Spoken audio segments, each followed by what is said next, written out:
Vamos a empezar con el tema de diseño de ejes y flechas, jóvenes. Y pues de entrada, ustedes van a ser capaces de diseñar transmisiones como las que están viendo ahí en la pantalla. ¿Sí están viendo ahorita dos transmisiones? Sí. Ok, y les digo dos porque una es donde está el joven, pareciera que está midiendo algo o algo está haciendo sobre una de las tapas, pero la otra está del lado derecho.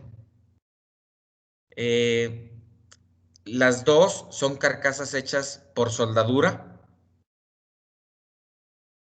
Vean la geometría completamente recta. Se alcanzan a ver los cordones de soldadura en las uniones de cada pared. Eh, Eso significa que está hecha de placas de acero. La carcasa, como quien dice, ¿no? Y pues bueno, ¿alguien me puede decir de cuántos escalones es la transmisión del lado derecho, que es la que más se alcanza a ver en su interior?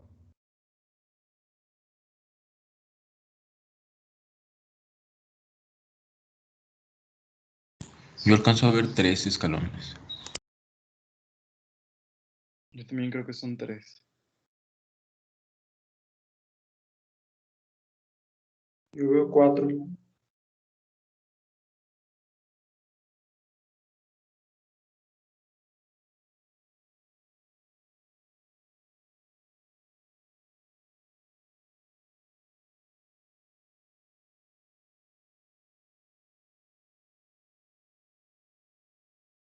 ¿Y los demás?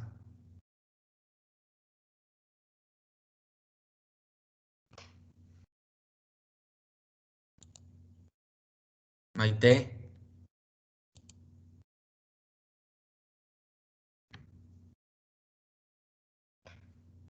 Yo también veo 4, profe. Perla.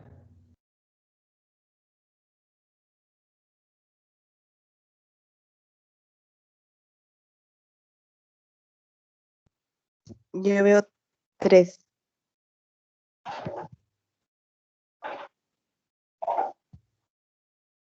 Víctor. 3. Juan Manuel. Yo veo 3. Luisa, ¿estás conectada? Sí, profe, yo también veo como 3. Michelle. Pues había pensado en 2, pero creo que sí son 3, profe. Paulina.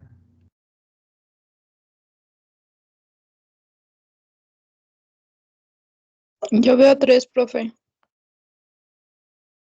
Sergio. Híjole, yo también veo 3. Parece ser que voy a poder rayar aquí. Déjenme ver si sí se puede.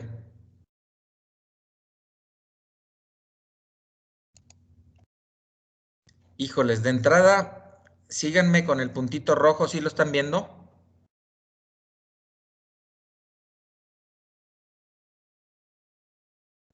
Yo no lo alcanzo a ver, la verdad. No, profe, no se ve. Estoy en la primera flecha. Ya se ve la línea. Ya se vio. Ok. En ese primer flecha, pues obviamente hay un engrane con un cierto diámetro, que obviamente va a estar en contacto con un engrane más grande que está desde aquí. Híjoles, lo voy a atravesar y debería de venir a salir por acá, pero aquí está la segunda flecha, jóvenes.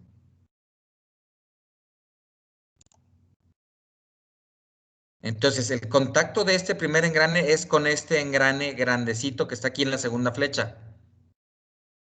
Déjenme ver si puedo borrar las líneas. No, no puedo.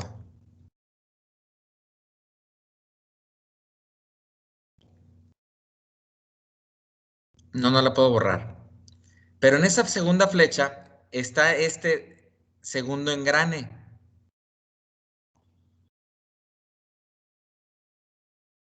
Y miento, no está ahí. Espérenme.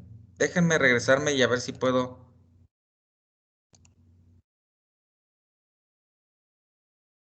¿Con control Z no se puede, profe? No.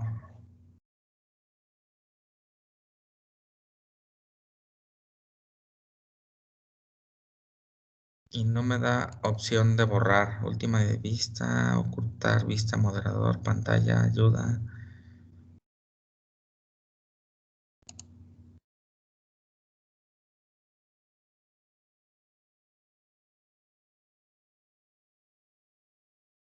No. Voy a tener que rayar abajo, jóvenes. La primer flecha tiene un engrane pequeño, el cual está en contacto con un engrane más grande que está sobre una segunda flecha. Esta es mi flecha número 1. Esta es mi flecha número 2. Y yo creo que todos alcanzan a ver que hay 4 flechas. ¿Sí o no? Sí. Una con esta circunferencia que estoy siguiendo acá arriba en la gráfica. 2 con esta otra circunferencia que está aquí. 3 con esta otra circunferencia. Y 4 con este último engrane y flecha que se ve acá al final. Entonces ahorita mi dibujo llevo apenas 2 flechas. Pero si se fijan, detrás de este engrane, el grandecito que puse sobre la segunda flecha, este de aquí, hay otro más grande. Pero ese está sobre la tercera flecha, sobre esta flecha. Entonces, eso significa que en la segunda flecha, detrás del engrane grande que acabamos de poner, va a haber otro engrane pequeño que se une con el engrane grande que estábamos viendo allá atrás y que obviamente está montado sobre una, pues, tercera flecha. Y se alcanzan a ver aquí, adelante de ese engrane grande en la tercera flecha, se alcanzan a ver los dientes de un engrane más pequeño. Eso significa que de este lado se tiene otro engrane pequeño en la tercera flecha y que está engranado con este último engrane de la transmisión, que es el más grande. Entonces, este va a ir engranado con otro engrane que está montado, pues ahora sí, en mi flecha número 4. Pero a ver, en contacto tiene que estar el engrane 1 con el engrane 2. El 2 va a impulsar a la flecha 2 y más adelantito de la flecha 2 está el engrane número 3, que está en contacto con el engrane número 4, el cual está en la flecha 3. Pero en la flecha 3 también está el engrane número 5, que está en contacto con el engrane número 6. Y entonces, en el contacto entre el engrane 1 y el 2, se da una primer relación de transformación o una primer reducción de velocidad por ir de un engrane pequeño a un engrane grande. Ok, eso significa que la flecha 1 gira más rápido que la flecha 2. Pero en la flecha 2 giran a la misma velocidad el engrane 2 y el engrane 3. No puede un engrane estar girando a diferente velocidad si está acoplado directamente a la flecha. Entonces el engrane 3 gira a la misma velocidad que el engrane 2, pero el engrane 3 se pone en contacto con el engrane 4 y tengo otra relación de transformación que por el tamaño de esos engranes se vuelve a reducir la velocidad y la flecha 3 va a girar más lento que la flecha 2 y mucho más lento que la flecha 1. Y otra vez, el engrane 4 va a girar a la misma velocidad que el engrane 5 porque los dos están montados en la misma flecha directamente. Y eso significa entonces que si giran los dos a la misma velocidad, pues la flecha 3 está girando a la misma velocidad. Y hay una tercera relación de transformación entre el engrane 5 y el 6. Por lo tanto, hay 3 escalones de reducción de velocidad, no 4. 4 son las flechas. Y este arreglo de esta transmisión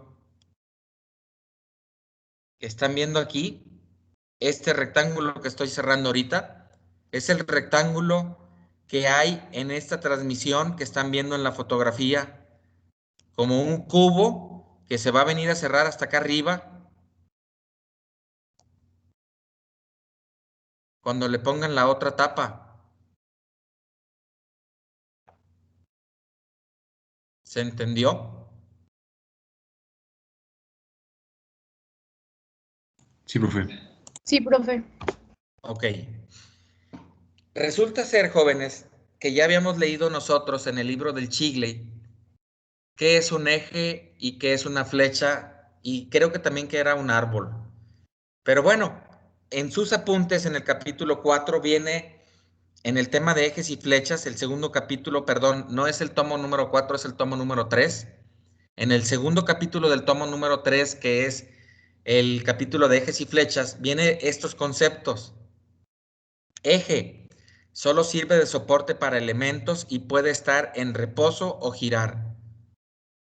No transmiten momento de torsión. Mi carro es un Jetta, tiene tracción delantera y en la parte de atrás tiene un eje a todo lo largo, a todo lo ancho, perdón, del carro. Ese se conoce como el eje trasero, pero ese eje no gira. Sobre el eje se monta un rodamiento y sobre el rodamiento se monta el tambor donde se monta el rin del carro. Entonces, si yo levanto las ruedas de atrás del carro, con la mano yo puedo ir a girar las ruedas y de forma independiente, una en una dirección y otra en dirección contraria si quiero. Están sobre rodamientos. El rodamiento no transmite momento de torsión ni giro. ¿Se entendió? Sí, profe. Sin embargo, jóvenes, si ustedes llegan a una caseta de cobro de una autopista, llegan y carros, no sé, 35 pesos, camioneta de 3 toneladas, 40, 50 pesos, autobús, 100 pesos, tráiler, pues depende del número de ejes. Y pues hay de 5 ejes, de 6 ejes, de 7 ejes, de 8 ejes, y entre más peso llevan, pues más ejes van a traer. Pero le llaman ejes en general.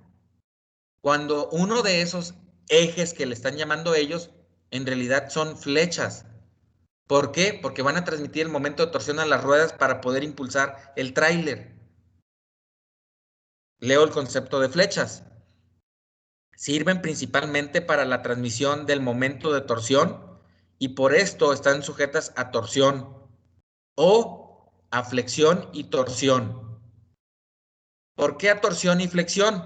Porque los elementos que me ayudan a transmitir la torsión, que ya es un hecho que va a tener torsión la flecha, pues puede ser un engrane. Y ya vimos que el engrane me genera hasta 3 tipos de fuerzas. La tangencial, que como nada más hay un punto de contacto, pues aparte de provocar el momento de torsión, me está provocando una flexión en la dirección que lleva la fuerza tangencial. Cosa que no es así con el estriado, jóvenes. En el estriado no tengo un diente en contacto con otro diente del cubo con la flecha. Son todos los dientes del cubo con todos los dientes del estriado de la flecha. Ya hicimos el análisis, ¿se acuerdan? Sí. Ok. Y entonces, pues un engrane me va a provocar por la fuerza tangencial, aparte de transmitir la torsión, me va a transmitir flexión en el plano donde esté aplicada la fuerza. Pero también se genera una fuerza axial. Y esa fuerza axial me va a generar tensión o compresión, pero si la fuerza axial está excéntrica, que en los engranes, perdón, siempre va a quedar excéntrica, también me provoca un momento flector puro. Y entonces, pues el hecho de transmitir la potencia a través de engranes significa que no solamente transmito la torsión, sino que también estoy provocando flexión en la flecha. Y de ahí que haya diferencia con un eje. En el eje, yo solamente voy a transmitir lo que viene siendo fuerzas que flexionan al eje, pero no fuerzas que tiendan a transmitir un momento de torsión sobre el eje. Y finalmente, árbol dice sus características especiales sobre el diseño se imponen a partir de otros criterios, tales como montajes cubo-flechas o bien las uniones flecha-flecha, etc.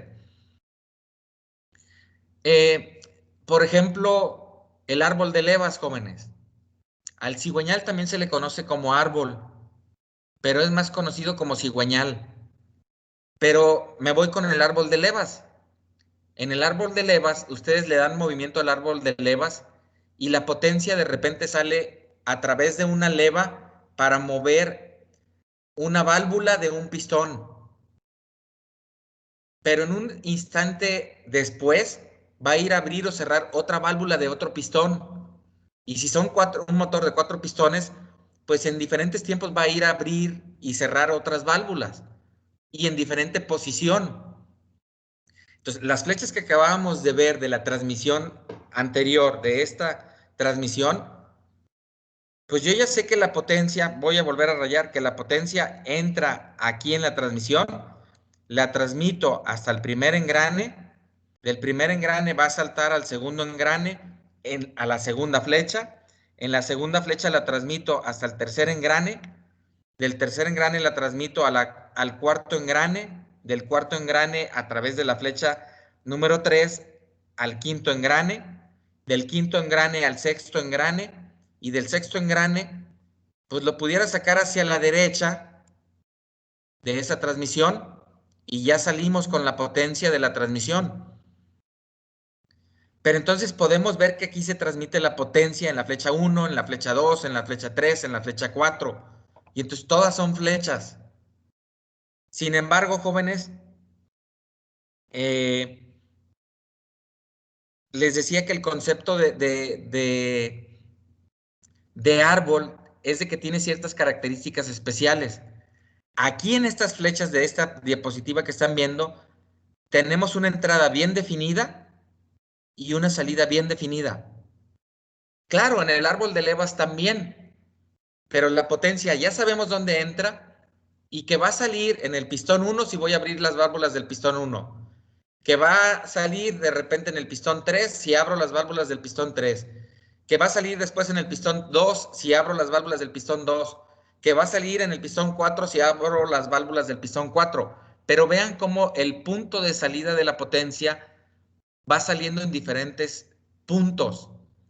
Ok, están definidos, sí, pero va cambiando con respecto del tiempo. Lo mismo en el cigüeñal, la entrada de potencia se da por la explosión en el pistón. Y si explota primero el pistón 1, pues tengo entrada de potencia en el excéntrico del cigüeñal que tiene el pistón 1, en el muñón excéntrico. Si explota el pistón 3 ahora la entrada de potencia es a través del muñón del pistón 3. Si ahora brinca el 2, pues en el muñón del 2. Y si finalmente brincó en el 4, pues ahora entra la potencia a través del muñón del cilindro número 4.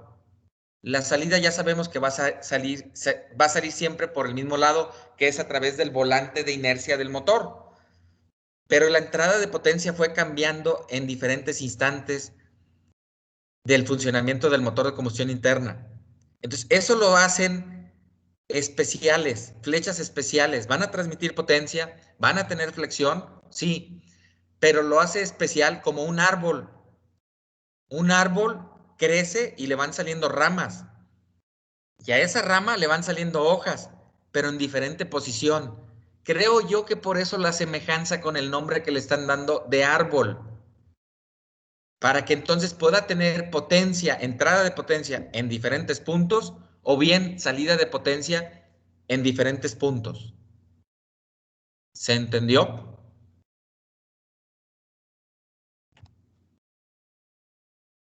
Sí, profe. Ok, cosas que deben de saber sobre flechas, jóvenes. Pues obviamente las flechas, al ser en su mayoría de composición cilíndrica o bien como un sólido de revolución, pues su principal proceso de fabricación es el torneado, jóvenes. Donde yo puedo fabricar una pieza cilíndrica con diferentes diámetros. Puede ser cilíndrica, puede ser cónica. Y eso significa que el principal proceso de fabricación para fabricar las flechas, pues es el torneado. Nos hablan de un descascarado o estirado hasta diámetros de 150 milímetros, donde puede entrar un tocho de material y que entre un dado, obviamente con el material en caliente, entra un dado, ejerce presión sobre el tocho. Hay unas boquillas donde va a salir ese material caliente, al rojo vivo, donde lo puedo hacer que salga con una boquilla circular y que obviamente lo pudiera hacer de diferentes diámetros. Pero bueno, eso significaría un cilindro de sección transversal constante. Las flechas que yo les he mostrado hasta ahorita, pues tienen diferentes tipos de diámetro, diferentes tamaños de diámetro. Y eso solamente lo vamos a poder estar haciendo a través del torneado. Por eso insisto en que el principal proceso de fabricación de una flecha va a ser a través del torneado. No significa que no lo pueda hacer bajo otro proceso. Igual y sí lo podemos hacer, pero el principal es el torneado. Y pues bueno, nos hablan de estirados hasta diámetros de 150 milímetros. Arriba de esta dimensión y cuando tiene forma muy complicada se acostumbran forjarlas.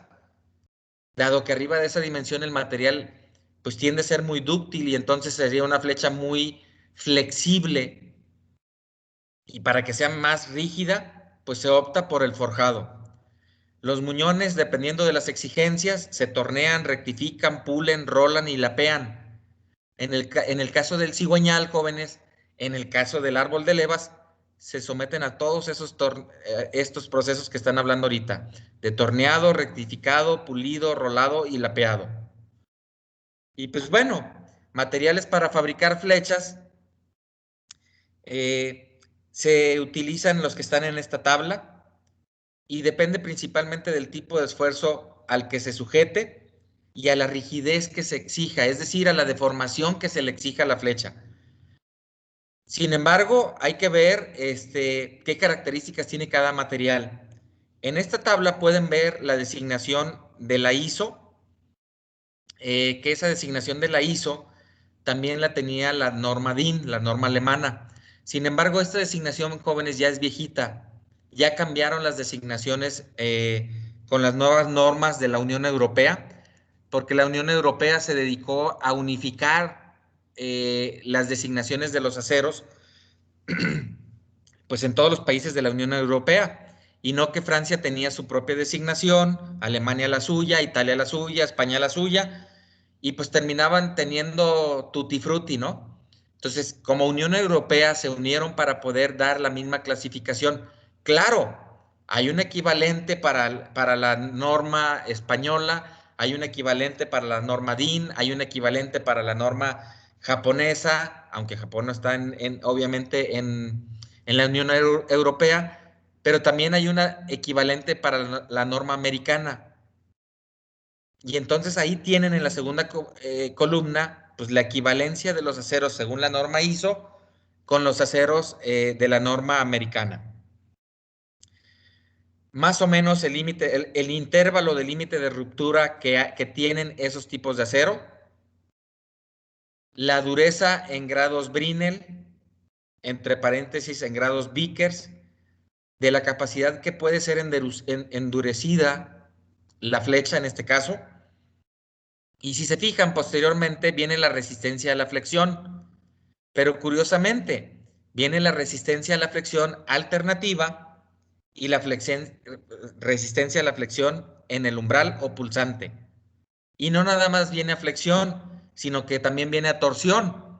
¿Por qué? Porque ya dijimos que las flechas pues pueden tener flexión y torsión.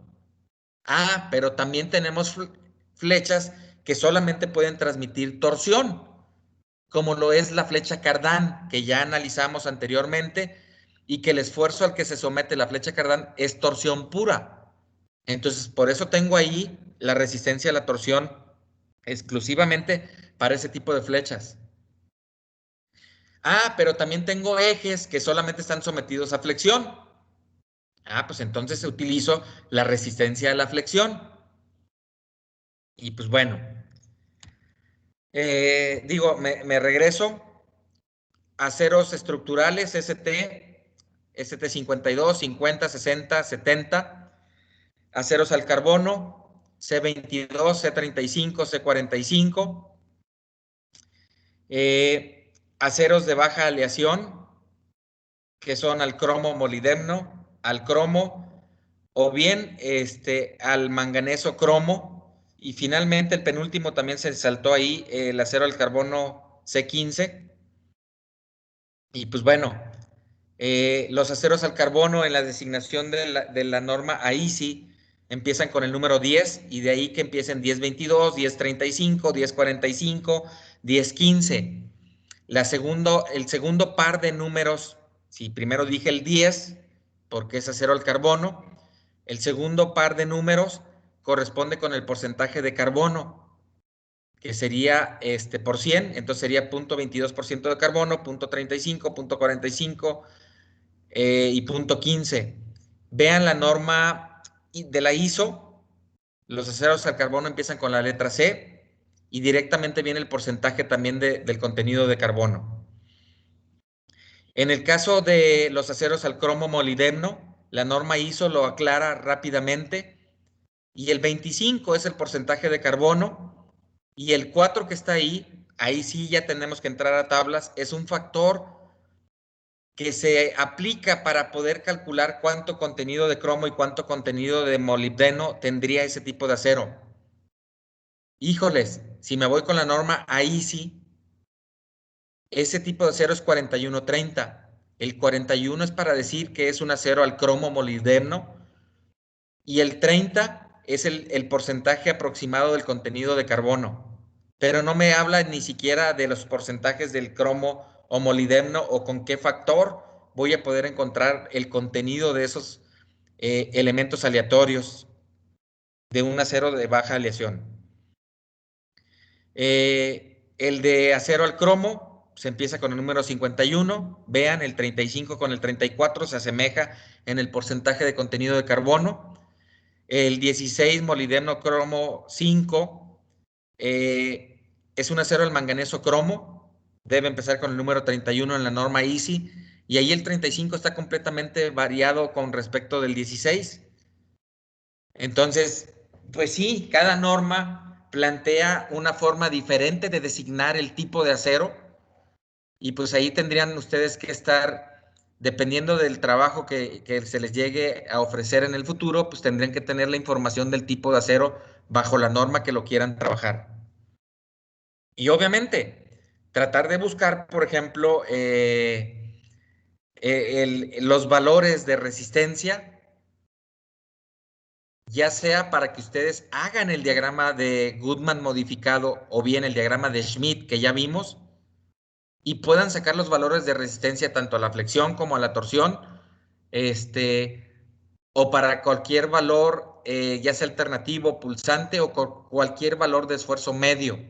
Ya lo vimos. ¿Sí estamos de acuerdo?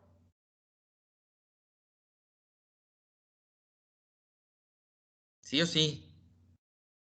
Sí, profe.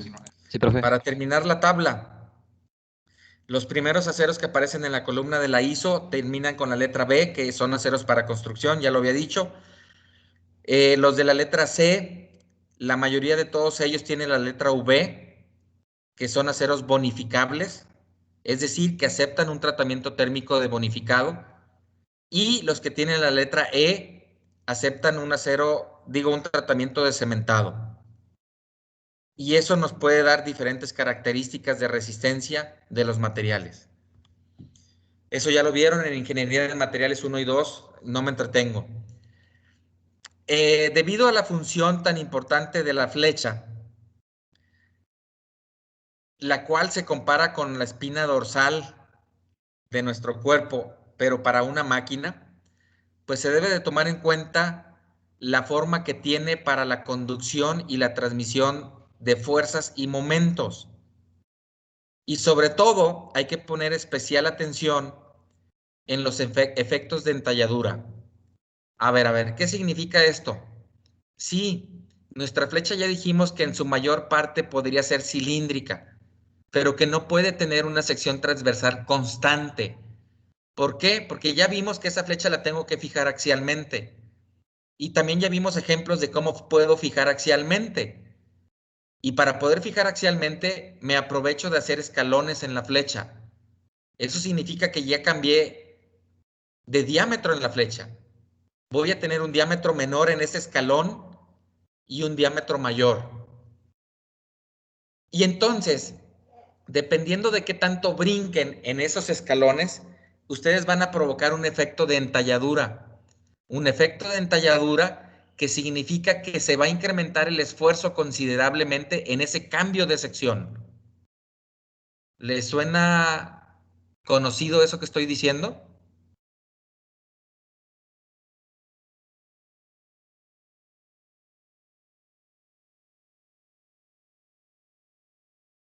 Híjoles, ya no están en clase. ¿Me iré a desayunar? No, profe. ¿No les suena conocido lo que dije?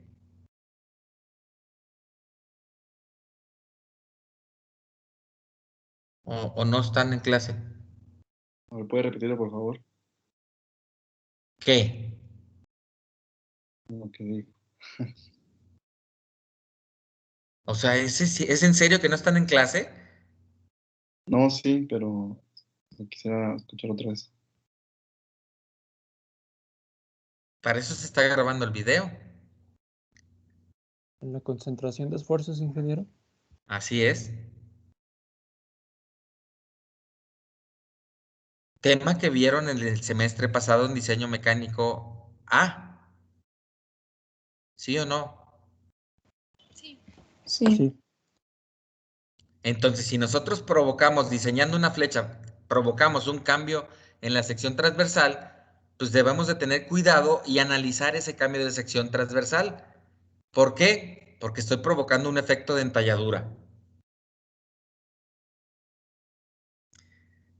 Esto significa que es importante que tomemos en cuenta a la hora de diseñar nuestra flecha, pues diferentes puntos de observación, jóvenes.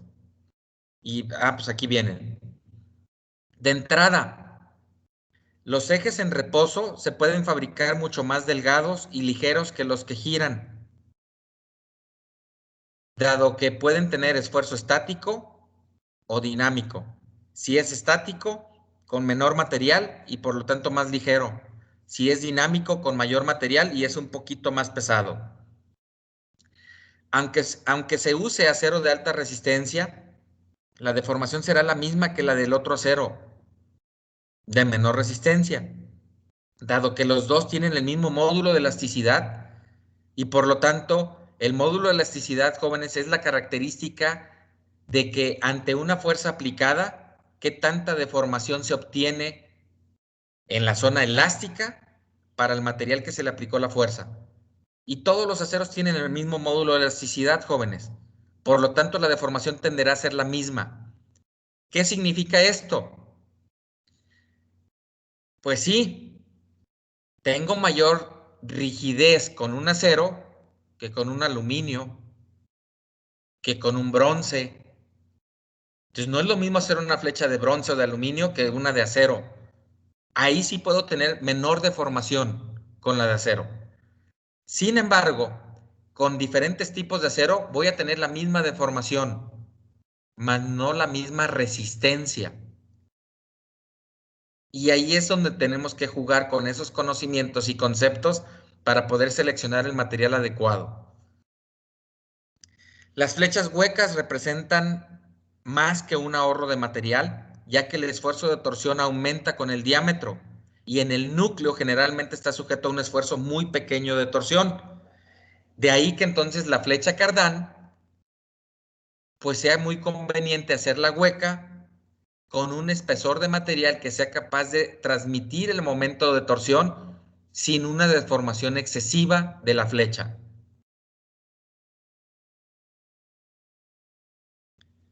Se debe tomar en cuenta cuando la flecha gira a altas velocidades, porque esto, jóvenes, significa que si mi flecha no está bien balanceada, me va a provocar fuerzas de desbalanceo que no estoy considerando en un análisis.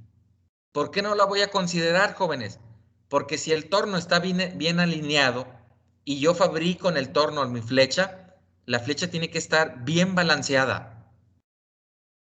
Sin embargo, jóvenes, la alineación depende pues, de que la máquina no tenga mucho juego.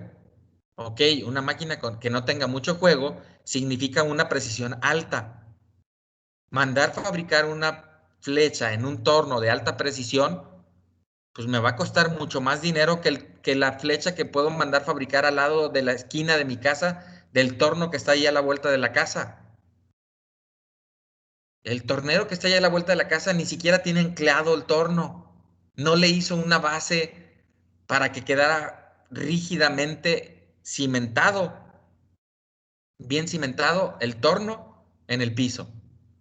Y si el mismo torno se puede mover cuando le exigen fuerzas muy grandes de corte, pues eso puede ser que la pieza también se esté moviendo. Y si no tengo alineado el contrapunto contra el shock, híjoles, pues ya valió, porque voy a provocar flechas excéntricas. Es decir, flechas que tienen diferente masa con diferentes radios. Y esas masas excéntricas me van a generar fuerzas excéntricas. Y entonces, si eso gira a alta velocidad, híjoles, no sé si saben calcular una fuerza debido a una masa excéntrica. Sí, profe. ¿Me podrías decir?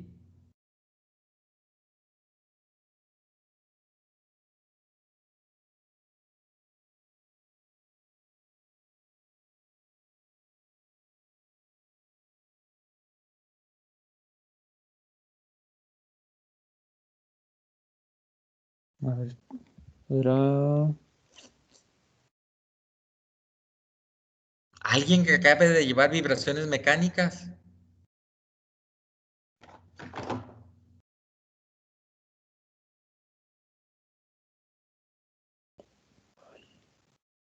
El esfuerzo aplicado me acuerdo que era el normal. Yo pregunté Más... cómo calcular una fuerza debido a una masa excéntrica.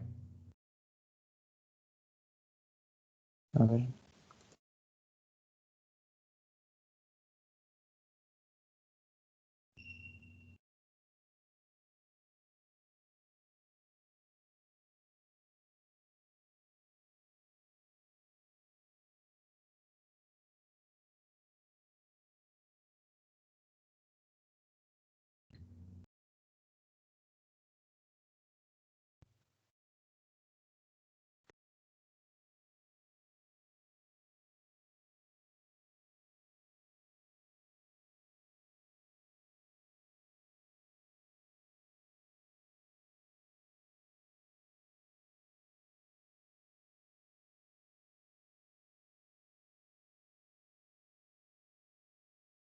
Nadie, se lo llevan de tarea. La longitud de la flecha y por lo tanto su rigidez se ve condicionada por las dimensiones de los rodamientos, cubos y asientos de los empaquetamientos o sellos. Sí, si yo voy a ponerle rodamientos a la flecha, pues tengo que ir a buscar rodamientos de un fabricante en el cual ya tenga rodamientos de serie que yo pueda seleccionar. Ah, pues para el diámetro que tengo de flecha, me dice que el ancho es de tanto. Híjoles, yo quería mi flecha más corta. Espérame, no hay ningún rodamiento para ese diámetro que tenga un ancho más pequeño. Digo, sí pudiera haber alguno, ¿verdad? Pero a lo mejor no tanto como quisiéramos. Y si hay, me tengo que basar en el ancho comercial de ese rodamiento. Entonces yo tengo que ver qué elementos voy a montar sobre la flecha para terminar de dar la longitud total de la flecha. Y no solamente del rodamiento. El engrane, ya van a verlo más adelante en esta semana, yo creo, si no es... ¿Hoy qué es? ¿Miércoles? No, jueves. No, a lo mejor el lunes ya empezamos a ver el diseño bien de la flecha para que vean con los rodamientos que le queramos poner. Y perdón, más que los rodamientos, en los engranes, ¿qué ancho debe de ser el engrane? Y pues no solamente el engrane, ya vimos el rodamiento. Si le pongo una tuerca para fijar axialmente, pues la tuerca. Si le pongo una arandela de retención, pues tengo que ver el ancho de la arandela de retención y de la ranura. Si voy a montar una polea, pues el ancho de la polea. Si voy a montar una catarina, el ancho de la catarina. Si voy a montar una rueda de inercia, pues el ancho de la rueda de inercia. Y eso me ayuda a determinar la longitud final de la flecha. Ok. Y finalmente se tomará en cuenta la deflexión y rigidez de las flechas y ejes para satisfacer los requerimientos de potencia y evitar daños en los cojinetes, engranes y bien también evitar vibraciones. Híjoles, ¿qué significa esto de tomar en cuenta la deflexión y rigidez de las flechas? Sí, si yo pongo una flecha entre apoyos y los apoyos están muy retirados, entre más retirados estén los apoyos, más deformación por flexión voy a tener, jóvenes. ¿Y qué significa esto? Pues que se va a deformar más mi flecha. Y si se deforma más mi flecha, pues puede llegar a un punto en el que choque la flecha, una de mis flechas con otra, o interfiera con un engrane con otra flecha, que no debería de interferir.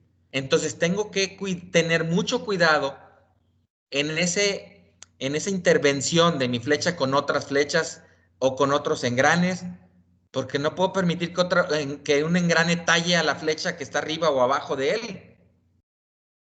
El engrane debe estar en contacto con el otro engrane y se acabó. No con la flecha.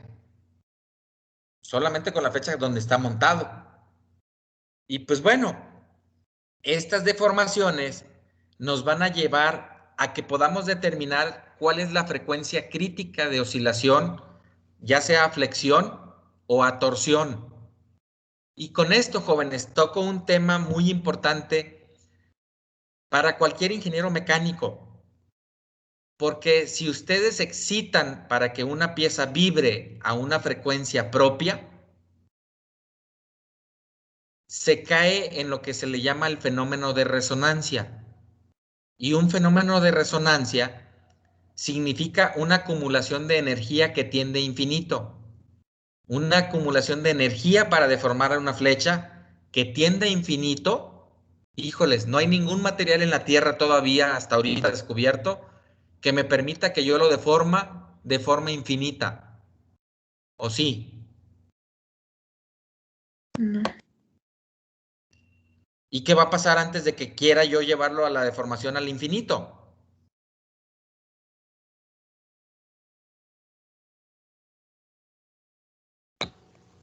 Pues se cae, se rompe. Se va a romper. Y si se rompe, pues me va a echar a perder mi transmisión. Y si se me rompe mi transmisión, ya no voy a poder transmitir la potencia. Y si no puedo transmitir la potencia, no puedo hacer el trabajo que quería hacer. Y pues ya valió. Y todo porque el ingeniero no estudió vibraciones mecánicas en su carrera, pues resulta que no supo cómo determinar la frecuencia propia de cada flecha. Y allá afuera, de repente, la flecha se rompe.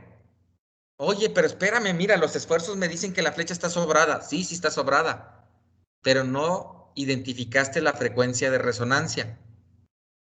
Y cuando cae en el efecto de resonancia, tiende a deformarse a infinito. Antes de deformarse hacia el infinito, se va a romper. ¿Sabes qué? Se me hace que el material que me dieron gato por liebre. A ver, hazle pruebas para poder demandar al que me vendió el acero. Y le hacen pruebas y es el acero que ustedes habían pedido. Y le hacen pruebas al material y la resistencia del material está muy sobrada con respecto del esfuerzo que están provocando, pero nunca tomaron en cuenta el efecto de la resonancia. Y pues eso me echa a perder mi diseño. Por ahí anda en internet, búsquenlo en YouTube, un video del puente que se llama Tacoma Narrow, en Tacoma, Washington, donde se cayó el día de la inauguración, o 2 días o 3 días después de la inauguración. Un puente que empezó a vibrar por los vientos que había en ese lugar, cayó en resonancia y hagan de cuenta que parecía una hamaca el puente. Es un puente colgante y con los aires, hagan de cuenta que era una hamaca.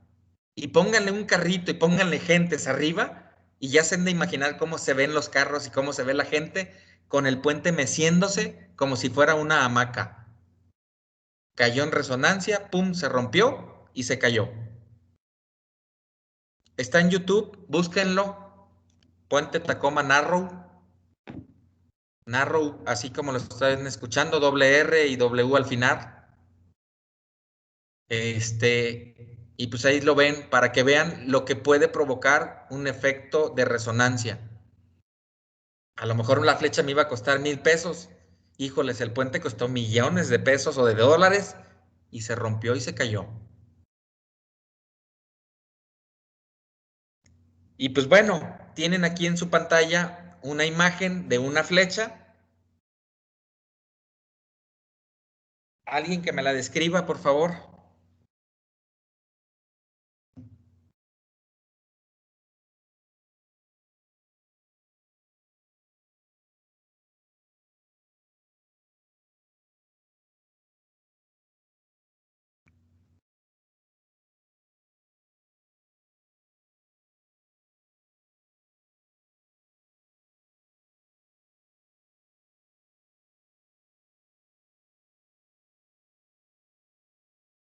Con esa explicación terminamos la clase del día de hoy, jóvenes. Espero y no tengan dudas. Espera, profe, deja de analizarnos bien.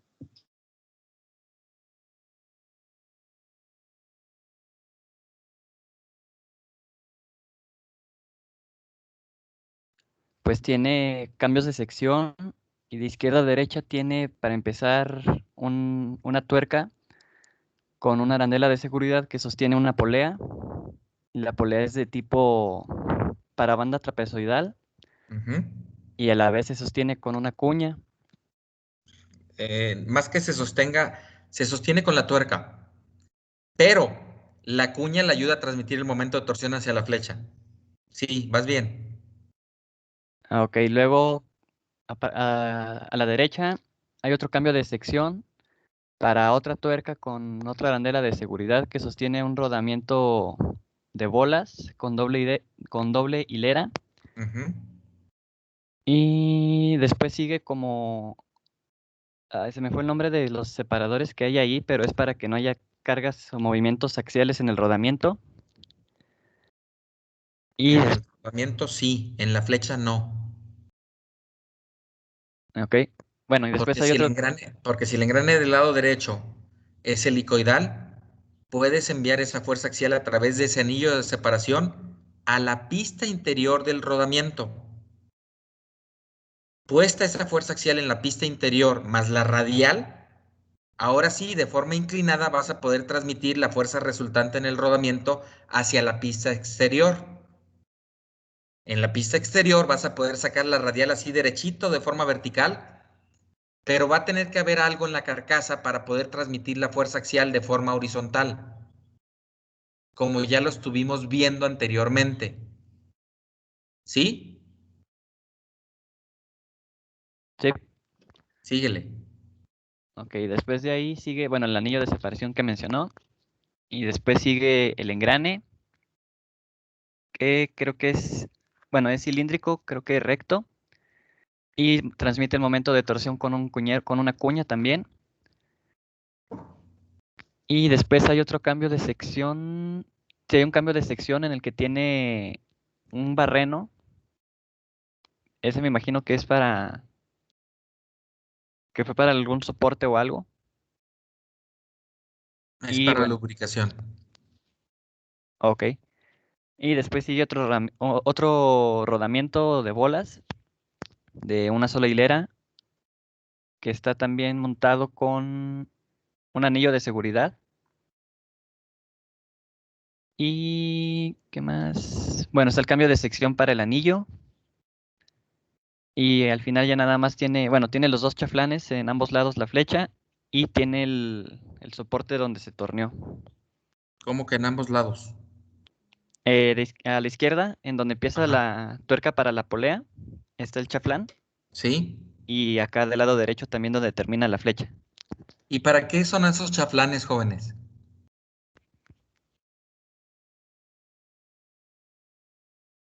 Eran para poder meter bien los elementos y que no rozaran.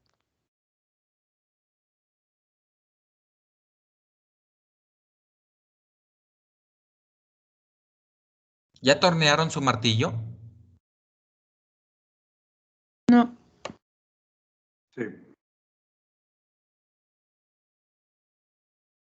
Híjoles, joven, cuando ustedes carean una pieza cilíndrica, voy a empezar por el lado derecho de la flecha.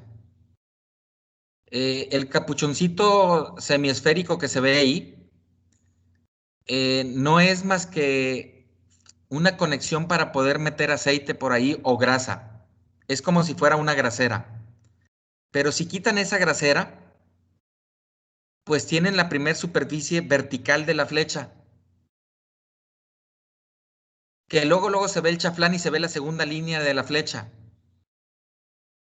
Si ustedes no hacen ese chaflán, va a quedar un corte en ángulo recto del diámetro de la flecha con el corte transversal. Si ustedes agarran una flecha por ese lado, queda un filo que les puede cortar la mano.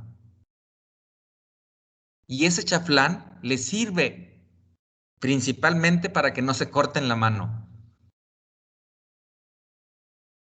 Sí, para el rodamiento me va a servir para poder montarlo también para que no se me atore ahí. Para el anillo de separación que está ahí, luego también. Y también para el anillo de retención que está ahí o de sujeción. Pero para todo lo demás es del otro lado donde los voy a meter. Y pues bueno, está tan pequeño el diámetro que ese chaflán no me interesa para meter el engrane. No me interesa para meter la segunda vaina de separación. No me interesa para meter el rodamiento de bolas de 2 hileras. No me interesa ni siquiera para la tuerca y arandela de seguridad que tiene el rodamiento de 2 hileras. Tampoco me interesaría para la polea. Para el que sí me interesaría, para que la guíe, sería para la tuerca. Porque el diámetro es tan pequeñito que comparado con el rodamiento de bolas de 2 hileras, comparado con la tuerca de seguridad y retención que tiene el rodamiento de 2 hileras, la vaina de separación y el engrane, pues ese diámetro está muy pequeñito como para que el chaflán les ayude a entrar. ¿Sí se entendió?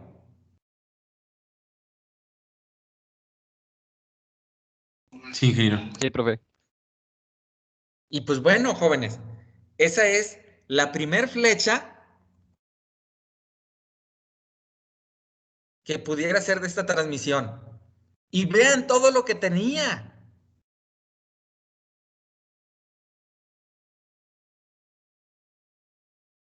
¿Sí me explico?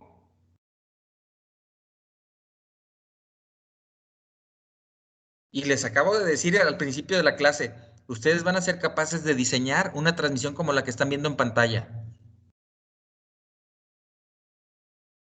A ver. ¿Voy a saber de cuñas? Sí.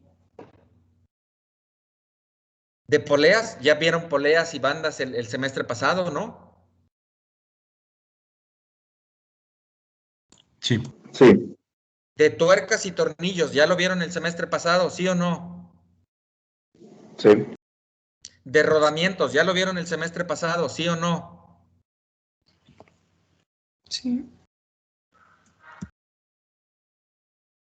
De catarinas, ya lo vieron el semestre pasado. De engranes, híjoles, los engranes lo vamos a ver de la mitad del semestre en adelante, pero ya cuando menos ahorita ya vimos fuerzas.